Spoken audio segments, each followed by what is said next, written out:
Thunder! Thunder! Thunder! Thundercats! Ho!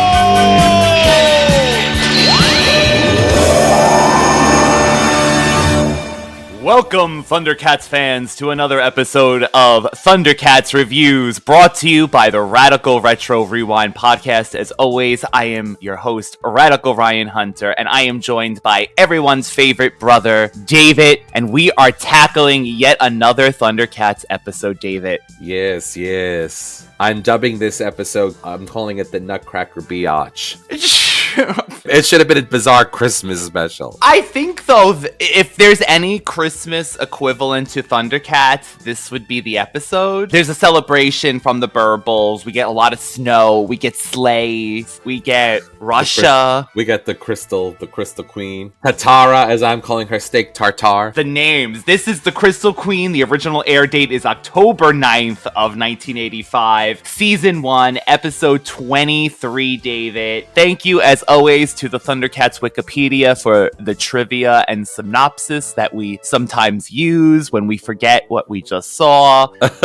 And without further ado, the premise of this episode is Lion-O has to brave an ice palace to rescue an endangered bird from the clutches of a cruel and greedy queen. And dramatic, too. She's dramatic. Well, we know Third Earth... How dare you come to my castle! Queen Tatara! There's something here that at one point, Lion-O, I believe, says to the Berbils, now this is really ahead of time, but just to set up this character, he says, "What is that thing?" He sees this woman in a sleigh, and the Berbils say, it's Queen Tatara, but I said, "It's Lynn Lipton doing another female voice, and she don't know what to do." That's what this is. Because the episode right before... I feel like sometimes, yeah, I know, I feel like... She had to play another female villain of the Nether Witch. I feel like when she doesn't want to sound like Chitara, she just makes her voice go higher and more dramatic.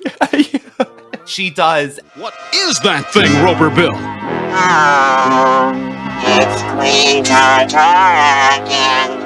She's always trying to steal the Ariana bird for her crystal kingdom. She wants the bird to sing for her alone. Why, that's the most selfish thing I ever heard! Yes, isn't it sad? She never learned that the greatest pleasure comes from sharing.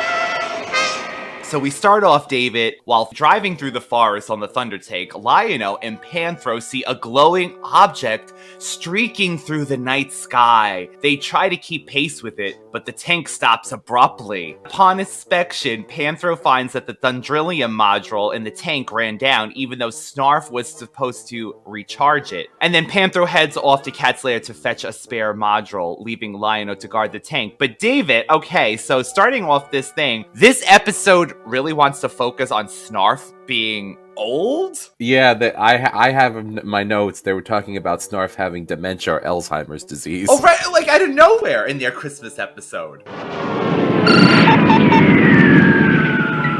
What happened, Panthro? The engine breakdown? No way! When I build them, they don't dare break down. Well, of all the... What is it? Snarf was supposed to recharge the Thundrillium module. He must have forgotten. He's getting a bit absent-minded.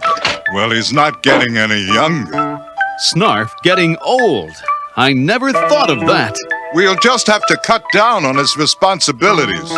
I have that, which, I mean, it does bring up a good point about aging, because there's also the fact that Panther does respect it's kind of a double-edged sword, because some people have the mentality that someone who's old has nothing to offer, but they have knowledge, they have an understanding of the world that someone who's younger can't. I mean, I think about how I thought about the world when I was 20 as opposed to 40. There's there's something to be said about age. Yes, maybe you're not up on the trends, and you're not on TikTok, and you're not whatever currently, like in our not Thundercat world, world, but our world. There's something to be said where they talk about him in a respectful way, but it's almost like, too much apathy and too much feeling sorry for him, like in a way too, like almost Panthro really was soft on him. It melted Panthro's heart.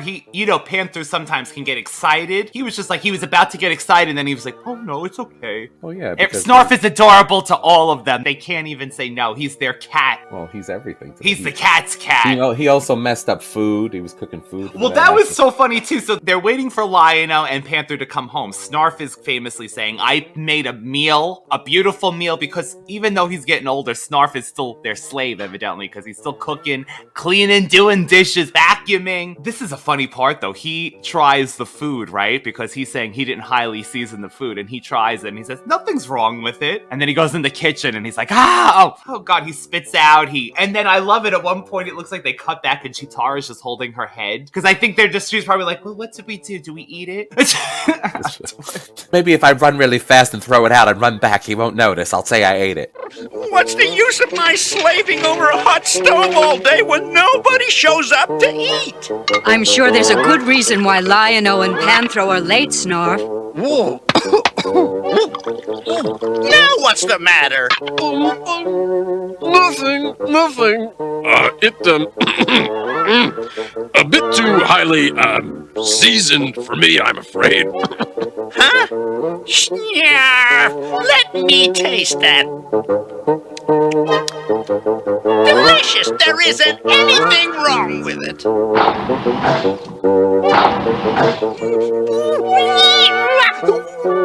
Maybe I did go overboard a teeny little bit. But I'm only taking my plate. I don't care about the rest of you. You took my gold. That's what she's actually worrying about. She was just sitting there thinking about her gold. I could have made something with that. The price of gold at the Berbils village has gone up. So when they do reach the cat's lair, that's when Snarf is serving dinner, David, and Panthro asks him if he recharged the spare module, and he says, of course he did. He looks in a cabinet, it's not there, but then he remembers that he was cleaning, and long story short, he finds it in basically the broom cabinet, and it's caught by Panthro, thankfully, because that was their last spare. Panthro, you're back alone? Where's Lion-O? He's standing watch over the thunder tank. The Thundrillium module ran down because...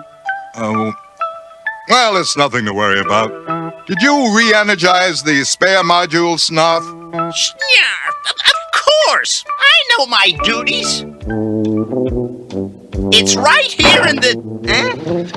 No, I put it in the... Yeah, that's funny. I could have sworn. Let's see. I was cleaning up while the module was in the Energizer, and it's right here in the broom closet. Watch it! That's our only spare. No harm done. It's perfectly okay. So meanwhile, Lion-O hears strange music coming from the nearby Berbil village and heads off to investigate. Upon reaching the village, he sees the source of the music is a beautiful bird who Berbils tells him is going to be a future Pokemon. or a rare bird called the Arietta bird? Yes, the Arietta bird. The bird sings, ripens the Berbils' fruits, and ensures that they will get a good harvest. It's coming. It's coming. Oh, yes. Just listen. Roberbill, what's going? Wait. There it is.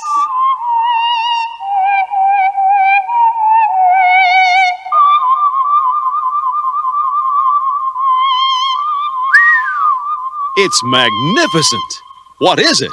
The Arietta bird. Now we know we'll have a good harvest. There can't be many of these wonderful birds around.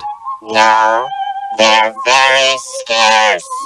We may be listening to the last one. I love that the Berbils have this ceremony, David. Unfortunately, they're saying that this is probably the only one left of the Arietta bird because they're rarer and rarer. I loved this ambiance. I loved that this took place at night. I liked the glowing of the Arietta bird. It honestly, it makes it feel more holiday. I'm getting the whole Christmas vibe with this lit up village at night next to the snow. This is a weird mix of the lion, the witch, and the wardrobe in a way. I get vibes with the witch. She's not even a witch, Tartara, but she's in this sleigh. She's a snow queen. She's an ice queen. We get Lion-O, who's the lion. We get this Christmas vibe. Why is it that every 80s, not every, but like, have you noticed like there's always trends? Like, how many times have we seen in shows, cartoons, and different things, the Mariah Carey pitch voice, the voice that goes so high that shatters glass, the opera singer that shatters glass, everything shatters. That's brought up millions of times. There's definitely misconceptions, especially when you're looking back again from the 80s, where this also gave me very vibes of like Russian-esque, like you're thinking like, oh, 1000%. I was like, is this Russia? But our perception, like that's why I call it the Nutcracker Biatch, because she's a biatch. Well, she's a collector. I mean, we'll find out why she's a collector. She's on the Antique Roadshow. Yes. So suddenly, the streaking object that Lion-O had seen earlier returns, and it turns out to be a rocket-powered sleigh. And Robert Bill explains to Lion-O that the occupant of the strange flying vehicle is Queen Tartara of the Crystal Kingdom. She's always trying to steal the Arietta bird. So that it may sing for her alone, David. As the vehicle makes a second pass, one of the drivers manages to nab the bird. Lion-O springs into action and grabs onto the runners of the sleigh as it flies off to the Crystal Kingdom. Quick thinking, Lion-O. When Panther arrives back at the tank and does not see Lion-O, he goes to the Berbils village where Robert Bill explains all that had happened. I like that. Panther's like, explain, and quickly. I know, like I was like, he said quickly. And there's also Snarf had a bad feeling, so he follows Panthro. That's right. He was doing the dishes, and then he threw down his cat apron and decided to stow away into the Thunder tank. Panther comes to a fork in the road, and he gets out of the tank to investigate. He hears Snarf and discovers the stowaway. He tells Snarf to wait there, and he checks out two paths. Snarf, however, notices Lion-O's footprints in the snow, and he trails off. So, if anyone ever wondered if the Thundercats have pads on their feet and their toes, Lion-O's boots was a boot imprint, and he had little pads, little cat pads on his toes, where his toes would be. So the boots have the indent, and that's how Snarf knew it was Lion-O's foot. I love it. See, this is again where Snarf, despite the fact that he's the nursemaid and he's considered the inferior Thundercat. There's episodes where even the what do you call it? It's like the mutants. The mutants and Mumm-ra make reference to him like he's nobody, like leave him, like he's crap. You know, like in other words, he's nothing, but he's resourceful, got heart. So hey. Lion-O, who had fallen from the flying sleigh near the Crystal Kingdom, sneaks into the palace by disguising himself as one of the guards from The Wizard of Oz / Russia. Uh-oh. Mumm-ra, Mumm-ra, Mumm-ra, Mumm-ra. And then he says, because he's fighting with one of the guards and he knocks him down a snowdrift, and he goes, Jaga says there's always a benefit found in misfortune. And he goes, I don't know what benefit it's going to be to him, but I'm not going to freeze to death. He literally, and he puts the hat and the coat on. He goes, and it's a hat too. Jaga says that there is always a benefit to be found in misfortune. Hard to see what benefit that poor devil got out of this, but at least I won't freeze. A hat, too. So he basically said, this thing's gonna die down there, but that's his problem. You're right, David, because the guard flies down into the ground below in the snow, and he's in his underwear, and literally his coat and his hat was just there, and Lionel's like, oh yeah. To Russia with love. Yes. Queen Tartara. Honestly, it has to be, this whole thing has to. Even Queen Tartara's aspect of it almost reminded me of Moscow-esque with the domes of her kingdom, kind of. Yeah, I just think that let people draw from whatever they're going to draw from. I think so. Literally. I think so. He makes his way into Queen Tartar's treasure room, where the Arietta bird is being held out before he can do anything. He is discovered by the queen. This is actually interesting, and I didn't remember at first what the hell the whole part of this is. She has guards. They're blinded. They know that there's someone there by sensors on their eyes. It's like a Cyclops-esque visor, and it has like a, I guess a RoboCop as well. It goes back and forth. But this is because no one is allowed to see her treasures, which I thought was actually a really cool aspect. It's a little thing. It's for her and her alone. No one can see her treasures. No one! She really went crazy. I think you're right. At some point, she's like, I don't know what do I do with this voice? Anybody that sees it is doomed to stay here for eternity. Ooh, a statue. Sing! Sing, I say! I, Queen Tatana, command you! So, you'll sing for those wretched Berbils, but not for me! Very well! Ha ha! Your feathers will enhance my own beauty as a headdress. God! Destroy it! No! And she turns them into glass or ice. I guess it was ice, right? Because she is the ice queen? No, crystal. She turns them to crystal. I don't know. So Lion-Oh's about to summon the Thundercats, but Lion-Oh says basically she says she's gonna get him, and he's like, no, I'm gonna be the exception to the rule. And then she puts the kibosh on him quick because he's about to call a Thundercat. As he's about to, yes. And then but she's pissed because the Arietta bird ain't gonna sing for it. She's like, That's the I whole will thing. make you a hat. If the Arietta bird doesn't sing for her, I mean, she's screaming at this bird. It doesn't. It refuses. So she tells the guard to destroy it.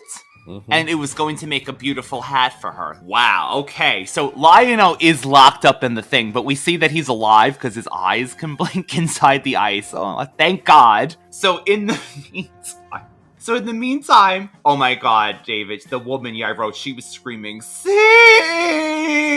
Sing, my angel of music. It's the Phantom of the Opera. It's exactly. Emmy Rossum, sing for me. My angel of music.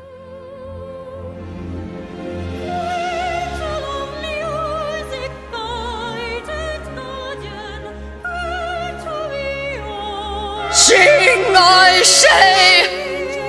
Sing!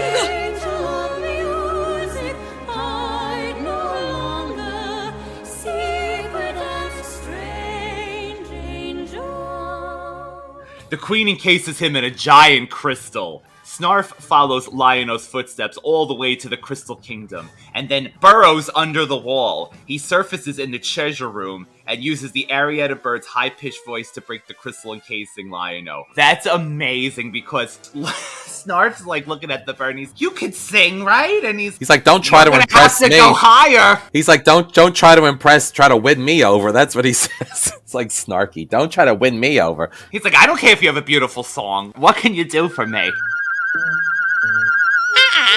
No use trying to win me over. I'm tone deaf. Hey, can you sing real high?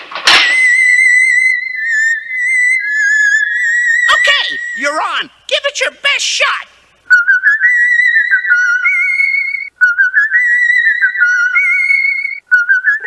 Not good enough.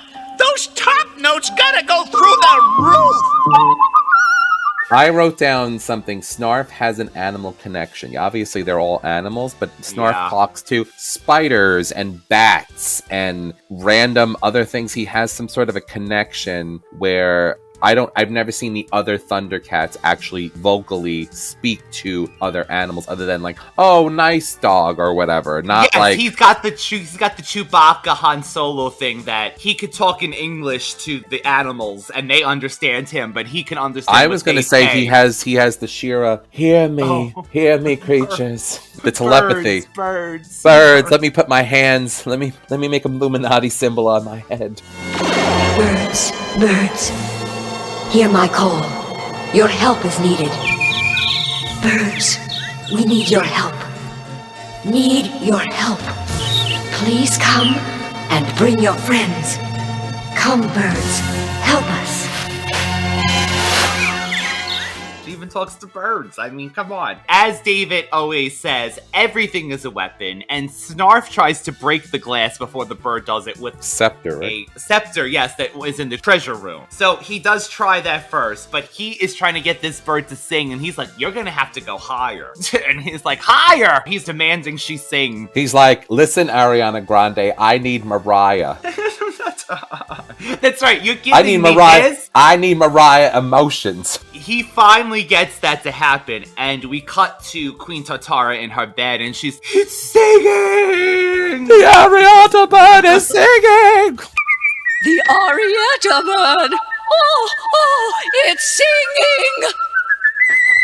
So she comes out in her nightgown. Lady's got a long face. Is that why she always had it covered with a scarf and a hat? Why the long face, Queen Tartara? Why the long face? She got that alien face. Thought I was watching American Horror Story. That's what she looked like. The Ariana Third's high-pitched voice breaks the crystal encasing Lion-O, who immediately summons the Thundercats. Panthro arrives in the Thunder Tank, breaking through the wall of the palace. He's like, we ain't gonna even wait. I love it. What if that was just like someone they had to help? Oh, the snowman has a new castle, and the mutants were attacking, and Panthro's just like, no, I'm going right through the wall, Lion-O. Panthro's a man of action. He has that cool music that plays when he fights and stuff. He was the only one who was going to answer the call because the other Thundercats are not getting there anytime soon without the Thunder Tank at this point. Panthro's cool. I like Panthro. They all hop into the tank and the trio drive out, destroying another wall. This causes the entire palace to start collapsing, and the Arietta bird escapes by flying out through the hole. But the in queen the roof. also tries to put the freeze on Lion-O again, and it doesn't work. It's interesting that this woman was just out there all by herself in this crystal place, and even... She's obsessed with accumulating things in this treasure room. That's what her whole... And she had Egyptian things. Did you notice that? Yeah. She had an Egyptian sarcophagus. So I'm surprised though Mumm-ra wasn't like, is she paying enough rent in that kingdom? Restitution! I don't know. Maybe Karen Mumm-ra was not... He was sleeping, But honestly, I've never seen him get involved with Snow Meow, the snowman, Snowman of the Hook snowman. Mountain. They say of Hook Snoke Men of Hook Mountain, but he alone. Maybe he don't like the code. Maybe he needs the inflamer. They do not know that Mumm-ra and the Unflamer are together. Mumm-ra's not going to Big Bear to go skiing anytime soon. I don't know what to tell you. He's going not. I will not drink hot toddies with ski bunnies Yeah. at the fire in the lodge. Even though it's right next to the Berbils village. You're right, because it wasn't this within walking distance. Everything was in walking distance. So the Berbil village and Queen Tartara and her Crystal Palace. The Arietta bird was able to escape. I noticed they didn't even make sure that it was in the tank before they left. Lion looked up and he's like, the Arietta bird! It escaped! It is free! It goes back to the Berbil village. I'm surprised it even came back, honestly. Because the Berbils mentioned earlier, it's a rare occurrence for them to even come. Instantly, David, the song plump up all the fruit growing in the trees. Beautiful, isn't it, Panthro? Yes, it's pretty all right. Oh, thank you, Lion-O. Actually, it's Snarf you should be thanking. He saved the day. Oh, well. No, it's true. We couldn't have done it without you. See? Old Snarf just gets better with age. Those candy canes grow. Just like a bag of peanut M&Ms plumps me up too. That's all it takes. That's all it takes. A little trivia. The entire episode takes place at night. The word Arietta is Italian for a short airy, which is a piece of operatic music for a solo voice. Queen Tartara and her palace and outfits and her guards are loosely inspired from old Russian designs. Okay, so I mean, clearly. It is revealed in this episode that Snarf is tone deaf. Oh, that's right. He's like, I'm tone deaf. You ain't impressing me. The Ariana bird manages to break the crystal that imprisons Lion-O, but it is not known if it broke the crystal that held the knight statues. That's right, because she did mention that she encases anyone who sees her treasure room. Matter of fact, they look like they were Zelda knights. But I ain't one to gossip. And the floor in Queen Tartar's throne room is supposed to be made up of wood, even though the pattern indicates stone. Okay. I guess because Snarf was able to burrow through? I don't even know how that's She has faux linoleum. Stone-looking linoleum to give the impression that she didn't cut corners on building that castle. She's cheap. She's cheap other ways, David. She's got a wood floor that she's passing off as stone. Mm-hmm. Oh well. I got a man with a bag of magic beans for you too. All right, with her stone floor. I do like a good wood floor, though. I'll be honest with you. All in all, I actually enjoyed this episode a little more than the ones we were just watching, like Dr. Dome, Tome, and that nature. Even though it was a standalone villain, I still enjoyed, I guess, building the world motif of the bird that does this for the Berbils, and there's a woman on a sleigh that was riding around that we didn't know collecting things. I just like that world building aspect of the episode. Yes, amen. I liked it. It was a good episode. It was good. That was another episode of the Thundercats Reviews here on the Radical Retro Rewind podcast. You can always find David at Universal Appeal 2020, all one word, and the Radical Retro Rewind podcast, all one word, on Instagram. We will be back with more kitty cat fun in the days to come. Meow. Bye, everybody. Thundercats.